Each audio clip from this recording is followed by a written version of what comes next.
Olá, seja bem-vindo ao canal O Vale do Amanhecer e Você, um canal voltado à doutrina Vale do Amanhecer.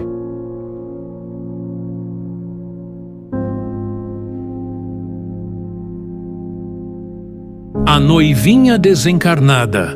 Caro leitor, nesta história, estamos apresentando uma aula de Tia Neiva aos médiuns do Templo do Amanhecer, que trouxe a maior soma de elucidações em torno de nossas relações com o mundo invisível. A história de Maria Lúcia, a mocinha que morreu devido a uma dose excessiva de drogas, quando ainda envergava seu vestido de noiva, é uma história como muitas outras que acontecem todos os dias. Ela se torna esclarecedora devido à riqueza de detalhes que ela nos consegue transmitir. Esses detalhes irão nos permitir analisar melhor as nossas relações com esse mundo que nos cerca. É bom que a gente se lembre a priori que o mundo invisível, o mundo etérico, o plano, ou melhor, os planos em que se acham os espíritos que deixaram o corpo físico são apenas mundos invisíveis, imperceptíveis aos nossos sentidos e aos nossos instrumentos científicos. São mundos ou planos invisíveis, mas são físicos, moleculares e atômicos. São mundos de formas, de sensações, de relacionamento e muito mais povoados do que o nosso mundo físico. É bom também que a gente saiba que nossas relações com esses mundos não são feitas à nossa revelia, mas dentro do âmbito de nosso livre-arbítrio, presente ou passado. E é importante também que saiba que o contato com esses planos se faz através de uma energia física que se chama ectoplasma ou fluido. Essa energia, por sua vez, é produzida em nosso organismo físico, em nosso corpo. O mecanismo dessa produção e contato se chama mediunidade. E, por fim, que todos os seres humanos são médiuns, pois todos os seres humanos produzem ectoplasma. Primeiro domingo quente de dezembro. No Templo do Amanhecer, os médiuns aguardam pacientes a chegada de Tia Neiva. Os mestres exortam-nos a se mediunizarem e se tornarem receptivos à palestra que irá se realizar daí a poucos minutos. A clarividente chega, toma seu lugar junto ao microfone e o silêncio é completo. Ela os olha sorridente e começa: Meus filhos, salve Deus!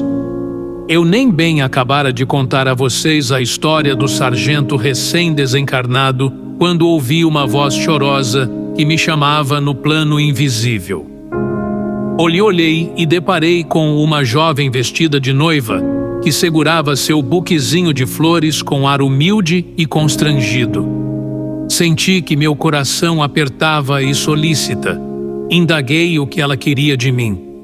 Ela me olhou com o ar mais doce deste mundo e me disse: Tia Neiva, meu nome é Maria Lúcia e sou um espírito que teve a felicidade de passar aqui pelo Templo do Amanhecer.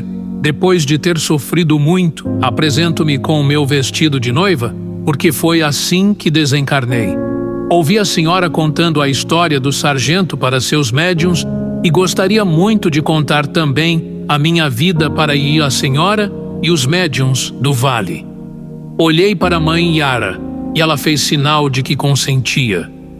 Vi então o quadro de Maria Lúcia e percebi que de fato a história dela iria servir muito para vocês. Então a convidei para vir hoje e ela está aqui do mesmo jeitinho que a vi pela primeira vez: o vestido branco, o véu, o buquezinho e o corpinho esguio. Seu ar reflete um pouco de angústia, mas seu olhar hoje está firme. Ela está ansiosa para que vocês saibam a história de sua vida. Como vocês não podem vê-la nem ouvi-la, eu vou contando o que ela me diz. Enquanto isso, Mãe Yara vai me ajudando a ilustrar os episódios com sua doutrina. Meu nome é Maria Lúcia, diz ela, e eu morava no Rio de Janeiro junto com meu irmão e meus pais. Éramos uma família modesta, mas eu gostava de andar em companhia de jovens de melhor situação.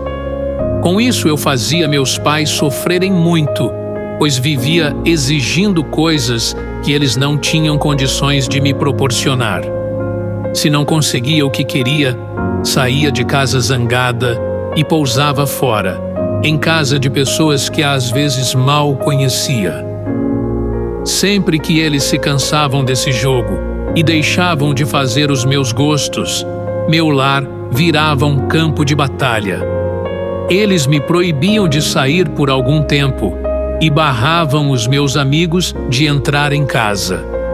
Apesar de se tratar apenas de alguns desajustados como eu, eles eram chamados por meus pais e os vizinhos de hippies. Quando isso acontecia, eu sofria muito, pois as minhas saídas tinham razões secretas que só eu podia entender. De uma forma ou de outra, os meus desatinos os foram levando à miséria. Com isso, tivemos que mudar para uma casa pobre, de bairro mais pobre ainda. Pouco antes da mudança, eu fui abordada por 2 colegas, já habituados ao meu comportamento, e saí com eles. Permaneci fora de casa 3 dias. Voltei quando o fumo acabou. Entrei, sorrindo, em desafio. Na sala, deparei com meu mano mais velho, conversando com um amigo seu chamado Marques. Fiquei um pouco indecisa e percebi que meu irmão vacilava em me apresentar. Sentia vergonha de mim. Mas, mesmo sem apresentação, Marques e eu ficamos nos olhando como se nos conhecêssemos há muito. Saímos daquele transe com a voz áspera de minha mãe dizendo exaltada: "Oh, sua cínica desavergonhada, o que vem fazer aqui? Vem para o enterro de seu pai. Por sua causa, ele teve um ataque cardíaco e está entre a vida e a morte." Senti muita vergonha e, pelo olhar constrangido de Marques, vi que estava perdendo uma oportunidade de ser feliz. "Meu pai?" Foi tudo o que pude exclamar e corri para o quarto dele. Graças a Deus, tão pronto ele me viu, começou a reagir contra a doença. Com isso me compenetrei que o remédio era eu. Pobre papai, pobre mamãe. Marques continuou frequentando minha casa e logo estávamos namorando. Meus pais, esperançosos que eu me casasse, incentivavam nosso namoro. Mas não foi preciso muito esforço por parte deles. Marques e eu éramos almas gêmeas e nos amávamos muito. E assim, tudo foi se encaminhando para um enredo feliz. Estávamos assim na maior felicidade quando os velhos amigos hippies começaram a me procurar de novo. Eu, porém, me sentia muito feliz com Marques e passei a hostilizar os velhos companheiros de infortúnio. Pensava comigo: eles não passam de uns desajustados com seus pais.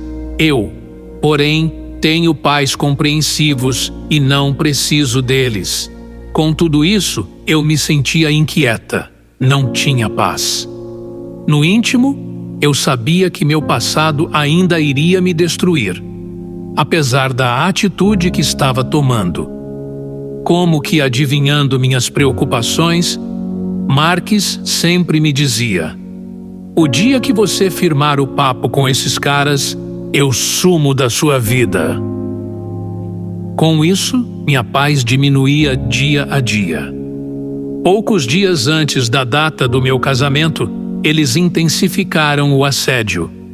Um dia, eles apareceram e estávamos conversando na sala. Eu dizia com veemência que não queria papo, que eles fossem embora, que eu ia me casar. Eles apenas sorriam com certo cinismo. Lucas, um jovem de aspecto agressivo, vestim sob os olhos da clarividente Neiva Mário Sassi V. A noivinha desencarnada, de uma calça de pelúcia e um blusão de couro, passou o braço no meu pescoço e disse: "Que é isso, menina? você está numa de casamento, tá doidona." Nesse exato momento, Marques assomou na soleira da porta. Eu, apavorada, desvencilhei-me de Lucas e fui ao seu encontro. Ele, porém, não me deu tempo para explicações e, furioso, começou a gritar: "Larguem dela! Vocês já fizeram muito mal a essa pobre menina. Ela agora é minha noiva. Eu sou diferente de vocês, ouviram? Não gosto do papo, nem de caras como vocês." Eles saíram e eu, meio desorientada, acompanhei-os até a porta. Voltei para a sala sentindo-me frustrada, com certo desespero, pensando comigo: Lucas e toda essa patota são gente boa. Eu não devia ter ficado parada. Devia tê-los defendido da ira de Marques. Afinal, o que falta a eles é uma oportunidade como a minha. E assim o conflito começou no meu íntimo. Eu não parava de pensar neles e no que poderia ter acontecido. Cada vez os achava mais bacanas e assim, em meio à maior confusão, aproximou-se a data do nosso casamento 1º de janeiro. O conflito de Maria Lúcia tornou-se mais intenso a partir da grosseria feita por Marques ao Lucas. Ela tentou egoisticamente viver outra vida, libertar-se da vida irregular pela adesão ao padrão equilibrado de Marques e o desprezo pelos outros.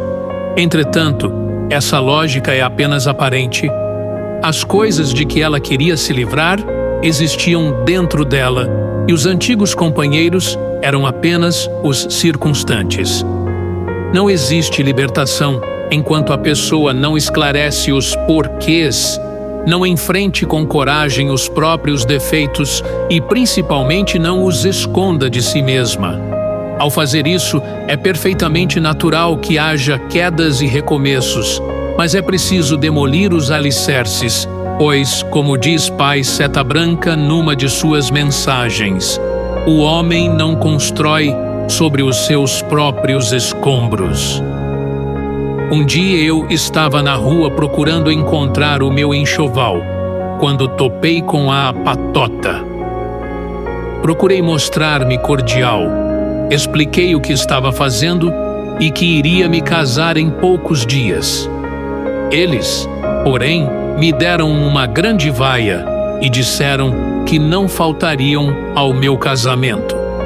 Fiquei apavorada com a algazarra deles, embora soubesse que estavam apenas brincando e não o faziam por mal. Mais tarde, ao encontrar-me com Marques, lembrei-me do incidente e chorei copiosamente no seu ombro. Tinha enorme arrependimento do que fizera e roíam-me os maus presságios. Pensava comigo: meu Deus, será que tenho que pagar pelo que tenho feito aos meus pais? Nessa noite tive um terrível pesadelo. Me vi diante de uma grande mansão e na companhia dos hippies. Lá fora, rugia uma tempestade e tinha muito medo. De repente, ouvimos fortes batidas na porta. Eu sabia que era Marques, que viera para me buscar, mas não abri a porta. Acordei gritando apavorada pela minha mãe e ela me acariciando, explicando que eu havia sonhado. Disse-me também que ela e papai já haviam perdoado os meus desatinos. Desde essa noite minha angústia aumentou. Minha relação com os hippies não era tão simples como parecia. Em nosso meio prevaleciam os traficantes de drogas, Bundy. Por outro lado, embora fosse conveniente para ela abandonar a vida que levava ao lado dos antigos companheiros, nem por isso precisava abandoná-los e alimentar a intransigência do noivo em relação a eles. Diz o Mestre Jesus: se alguém lhe pedir que caminhe com ele 1 légua, caminhe 2. Se alguém lhe pedir a blusa, dá-lhe também a camisa. Se alguém chorar, chore com ele. Se alguém rir, ria com ele. Dos perigosos que envolviam a gente, Eles se aproveitavam de nossas fraquezas e nosso desligamento com a família servia para incentivar nossos vícios. O domínio dessa gente é terrível. Suas vítimas, em geral, são meninos de bem, pessoas boas, que apenas são desajustados no meio em que vivem e com isso se tornam presas fáceis para esses malandros. 2. Não contei ao Marques o encontro que tivera com a turma. Sentia medo, mas me mantinha calada. Um dia estávamos sentados na calçada em frente de casa, quando chegou a turma. Marques olhou-os friamente como se não os visse. Eles, brincando jocosamente, disseram que tinham vindo me avisar que iriam comparecer ao nosso casamento. Antes que eu ou Marques pudéssemos dizer alguma coisa, eles já tinham ido. 2. Os traficantes de drogas são elementos perigosos que jogam com as fraquezas humanas. A geração de nossos dias, os meninos de hoje, em sua grande maioria, são espíritos que foram encarnados durante o último conflito mundial, a Guerra de 39 a 45. A consequência disso é que eles não passaram tempo suficiente no sono cultural. Não desassimilaram a vivência terrível dessa queda civilizatória da humanidade. O resultado disso é que nasceram já aversos aos valores de nossa civilização, principalmente em nosso país. No Brasil, existe uma mescla civilizatória em que a maioria dos valores são importados e, no seu íntimo, esses espíritos sabem disso e não aceitam. Graças a Deus, nosso país já está formando seu próprio conceito civilizatório, seu próprio conjunto de valores.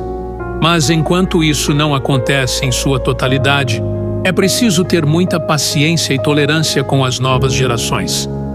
Seu anseio de autodestruição é apenas superficial. Se nós lhes dermos algo sólido para se agarrar, eles o fazem de bom grado. Para mudar esses meninos, é preciso antes mudarmos a nós mesmos. Marques, visivelmente irritado, virou-se para mim e disse: "Se eles aparecerem em nosso casamento, eu vou embora, e nunca mais você vai saber notícias minhas." Diante daquela ira, eu também me irritei e quase explodi. Mas temia chegar ao ponto em que Marques pensasse que estava arrependida de nosso noivado. Mas aquela cena, faltando apenas 3 dias para o casamento, foi horrível. Afinal, chegou o dia almejado. A cerimônia foi linda, com a igreja toda decorada. Esse templo ficava num outeiro e o acesso era feito por uma comprida escadaria. Saímos sorridentes e nem bem emergimos quando deparamos com o grupo em frente à escadaria. Assim que nos viram, eles estouraram numa vaia deprimente. Não pude deixar de registrar quando eles fizeram referência ao meu vestido de noiva, trazendo a dúvida quanto à minha pureza. Na confusão que se seguiu, sem que nem eu mesma notasse, Marques desapareceu. Desolada e cheia de vergonha, fui levada para a casa de meus pais. Minha mãe tentava me consolar, mas eu estava certa que Marques não tardaria a aparecer. Ela perguntou se eu queria ficar com eles. Eu, porém, tentando aparentar uma calma que não tinha, disse-lhe que iria esperar Marques em casa, na nossa casinha. Ele talvez estivesse lá me esperando. Cheguei ao lar tão sonhado, mas Marques não estava. Marques tinha o orgulho do certinho. O simples fato de não estar envolvido nas mazelas em que os outros estavam resultou na personalização de um conceito de superioridade. Entretanto, havia mais perdão no coração daqueles meninos desavisados do que no seu. Senti então que nada mais me restava neste mundo, além de morrer. Porém, uma leve esperança ainda alimentava meu coração. Senti tonteiras e, recostando-me num sofá, comecei a ter alucinações. Via e ouvia a turma com suas risadas, os rapazes com suas barbas longas a roçarem em meu rosto e suas mãos quentes me acariciando. Invadiu-me estranha volúpia, tão intensa que senti-me impelida a correr para onde eles se achassem naquele momento. Em meio a essa verdadeira obsessão, permaneci assim meio acordada, meio dormindo, até o dia amanhecer. Despertei confusa e a primeira coisa que me veio à mente foram as palavras de Marques: "Sumirei de sua vida, nunca mais você me verá." Tomei então uma decisão. Achei em minha bolsa algumas drogas. Manipulei uma dosagem e ingeri. Tudo o que eu queria era fugir de mim mesma, daquele pesadelo, e depois voltar para a casa de meus pais. Sabia que eles me aceitariam, como sempre me aceitaram. Confiava a tal ponto na paciência deles que chegava a pensar ser melhor voltar para eles do que o retorno de Marques. Ele com certeza iria me maltratar, enquanto que meus pais nunca fariam tal coisa. Engoli as drogas pensando nisso, sem nenhuma intenção de morrer. Foi horrível! Comecei logo a viajar. Porém, percebi logo que essa era completamente diferente das minhas costumeiras viagens. Cheguei a uma cidade escura e deserta. Apavorada, procurei por alguém que pudesse me orientar, quando subitamente centenas de sinos começaram a tocar, de diferentes sons que tangiam adoidados. Minha cabeça já estava a ponto de estourar, quando vi um homem vestido de romano antigo que se aproximava de mim. Seu olhar era bondoso. Ele disse chamar-se Januário e que estava ali para me ajudar. Pegou em minha mão e me conduziu para uma espécie de praça, cercada por todos os lados. Os sinos haviam parado como por encanto. Sem que se percebesse, Januário desapareceu e eu me senti só, completamente só. O que eu pensara ser uma praça era na verdade um bosque de relva verde escura e árvores simétricas. Naquela terrível solidão, comecei a sentir uma sensação de arrependimento, de coisas que fizera e outras que deixara de fazer. Não pensava na morte, nem na vida eterna. Para mim tudo não passava de um sonho, um pesadelo, uma péssima viagem. Só uma coisa era constante em meu íntimo: a terrível ânsia de voltar para a casa de meus pais. Mesmo Marques parecia diluído como uma doce recordação. Eu não tinha religião nem sentimento religioso. Só pensava: essa é uma faceta interessante do problema do uso das drogas alucinógenas.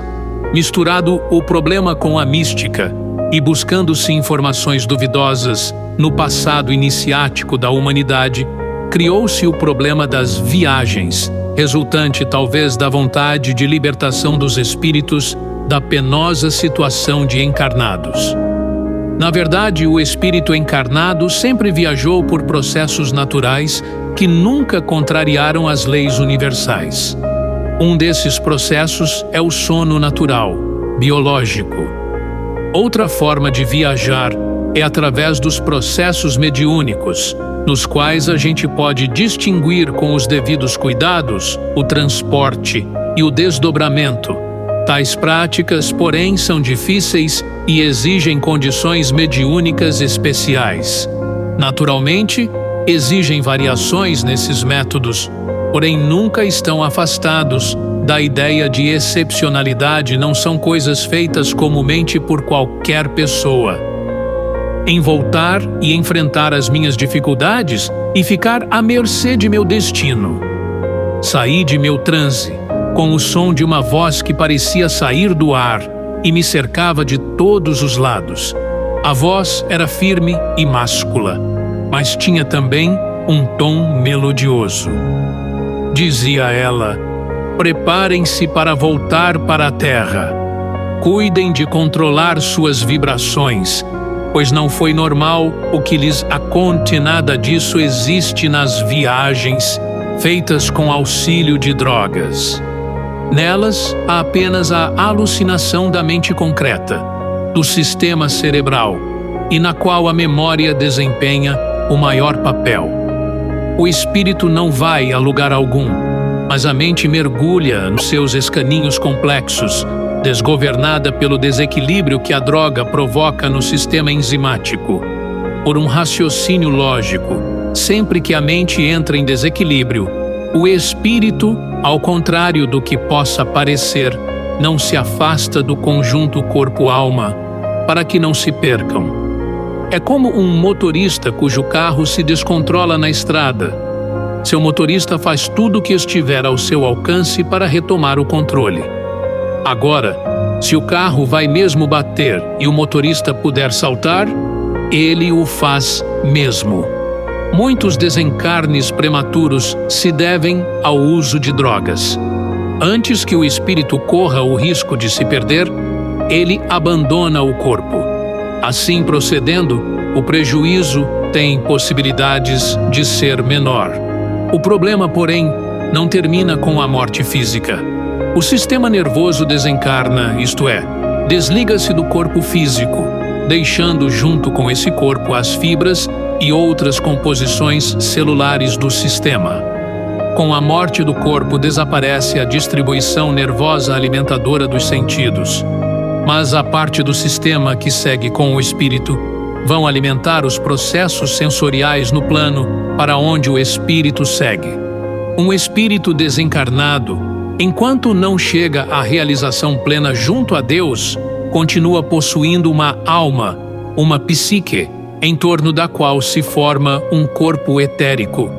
Conforme as circunstâncias, esse corpo pode ser uma réplica do corpo deixado. O mesmo acontece com as roupas, os acessórios, etc.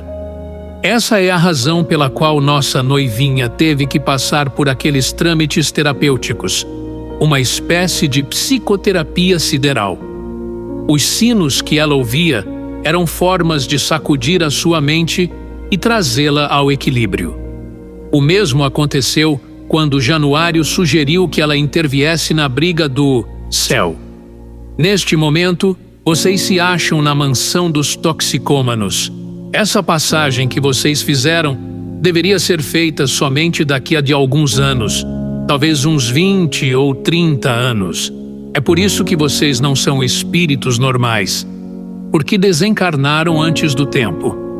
Mesmo assim, vocês não são considerados suicidas.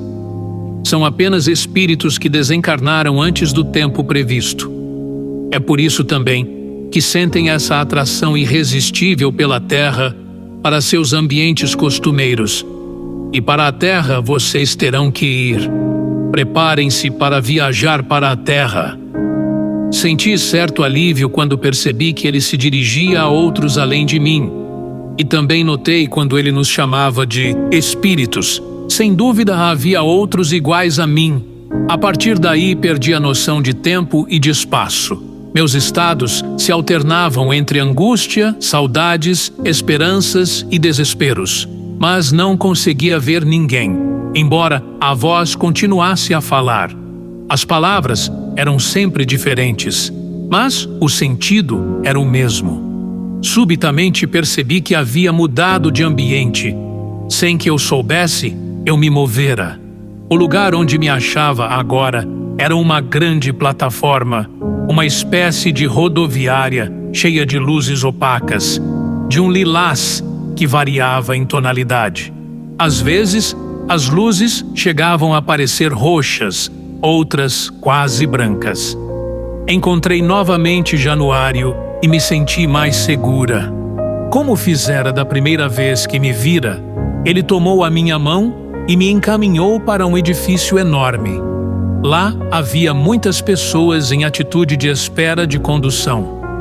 Suas roupas eram mais ou menos parecidas, e para meu espanto, vi que estava vesticasal.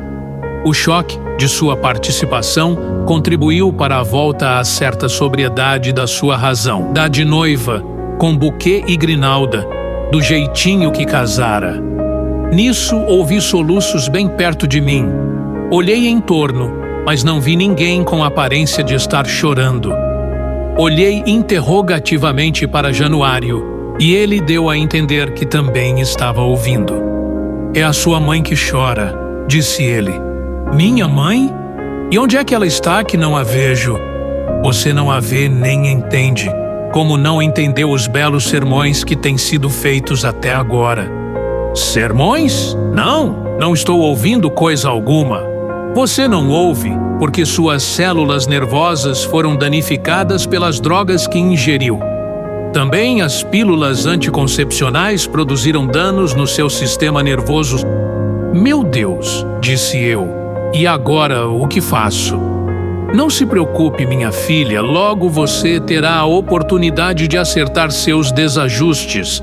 Para isso, você será muito ajudada pelo amor que tem pela sua alma gêmea." Amor, alma gêmea, aquela rodoviária, o romano Januário, tudo era tão diferente do que eu sabia e conhecia. No instante seguinte, tudo aquilo havia desaparecido e me vi numa praia que me era familiar. Vi que Januário continuava ao meu lado e sua presença me dava uma sensação de irrealidade. Mas a praia era bem real e eu comecei a olhar em torno, como nos velhos tempos que a frequentara. A célula nervosa não se recupera como as outras células de nosso corpo. O maior perigo das drogas alucinógenas, principalmente o álcool e a heroína, é justamente esse da destruição celular. Pela citação do mentor Januário, a gente deduz que as drogas anticoncepcionais também devem causar danos semelhantes, pois atuam no mais sofisticado mecanismo humano, que é o da reprodução. Minha atenção foi despertada por um casal que brigava em altas vozes. Olhei para Januário e ele me disse: "Vá e procure apartar essa briga. Tente ajudar esse casal, e é possível que isso vá ajudá-la." Eu me aproximei do casal briguento no justo momento em que o homem dava violenta bofetada na mulher. Ela caiu para trás e eu tentei segurá-la. Entretanto, atravessou meu corpo como se eu não existisse e fiquei ali abobalhada, olhando a mulher caída sem saber o que fazer. Comecei a sentir grande sensação de culpa, como se eu fosse uma criminosa, uma agressora. O homem que agredira estava com a respiração ofegante e tinha os olhos injetados. Uma pequena multidão se formou em torno e eu fiquei apavorada. Queria apelar para Januário, mas ele havia desaparecido. O incidente, entretanto, tornou-me sóbria, e com isso comecei a me compenetrar da verdadeira situação. Minha cabeça, porém, ainda não se firmava e os pensamentos rodopiavam. Lembrei-me de Lucas, com quem estivera muitas vezes naquela praia, e saí perambulando, conforme caprichos de minha mente atribulada. Logo percebi que estava fazendo o que sempre fizera.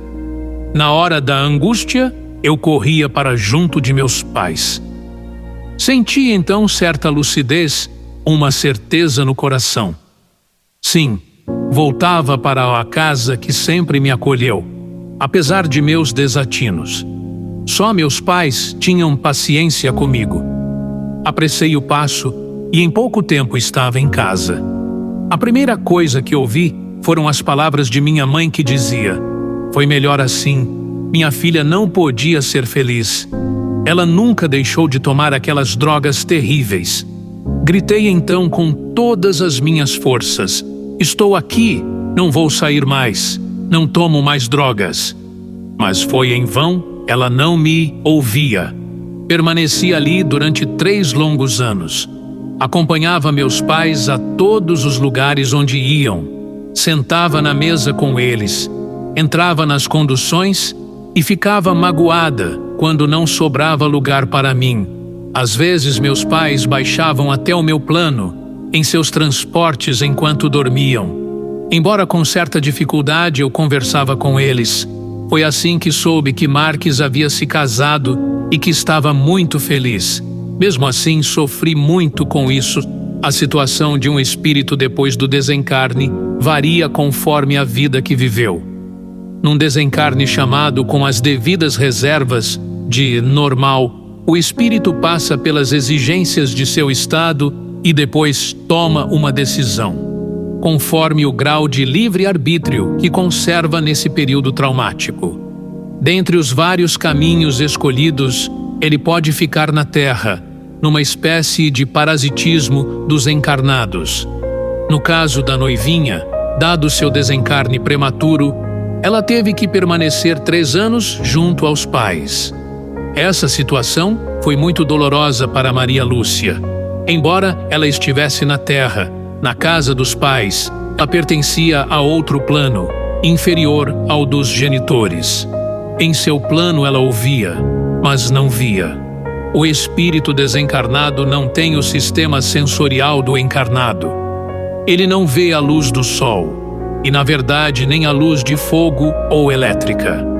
Seu mundo é embaçado, opaco.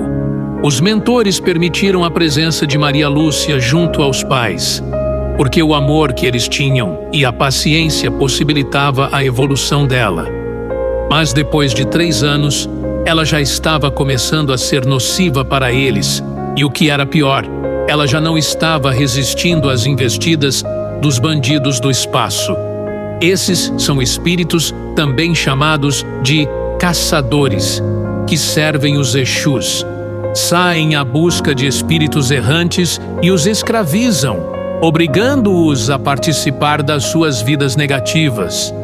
A permanência de um espírito sofredor numa casa, quando essa casa tem alguma vida espiritual, é sempre vigiada pelos mentores. Às vezes, eles afastam o sofredor quando se torna preciso e depois deixando retornar. É uma vida humilhante. Eu vivia numa atmosfera lilás e muito diferente deles. Não percebia e não entendia muito do que se passava, mas estava em casa e isso era tudo o que eu queria. 7. Um dia, eles decidiram tirar umas férias e viajar até Brasília. Como de costume, eu os acompanhei e graças ao trabalho de Januário e outros mentores, eles receberam um convite e vieram ao Vale do Amanhecer. Embora vendo e sentindo tudo nebulosamente, conseguia perceber o que se passava no templo. Via aquela multidão e não distinguia muito quem era desencarnado ou não. Meus pais esperaram muito tempo, mas por fim chegaram diante da senhora, tia Neiva. A senhora explicou a eles o que se passava comigo e enquanto conversava com eles, falava também comigo. Nunca pude esquecer a doçura de seus olhos e o grande desejo de me redimir, que invadiu meu coração. A entrevista chegou ao fim e ouvi quando a senhora tocou uma campainha e um jovem chamado Batista a atendeu. A senhora pediu a ele que fizesse um trabalho especial para meus pais e ele os levou ao trabalho de desobsessão, nos tronos dos pretos velhos. A senhora fez um sinal para mim e eu os acompanhei. Enquanto meu pai esperava, minha mãe sentou-se num daqueles tronos. Não sei se ouvi alguém do meu plano dizer, mas o fato, Maria Lúcia acabou sendo amparada por Januário. Esse espírito laborioso, nesse tempo vivia sua roupagem de romano, daí os seus trajes. Ele fora um doutrinador iniciado no Templo do Amanhecer e por isso promoveu a ida dos pais de Maria Lúcia para lá. Ele tinha afinidade espiritual com ela. Sempre que um espírito desses, que cometem desatinos devido às condições difíceis da encarnação e depois conseguem se redimir, compreendem o que lhes aconteceu e se dispõem a se evoluir, os mentores lhes dão oportunidade de trabalhar junto às pessoas que passam pelos mesmos problemas.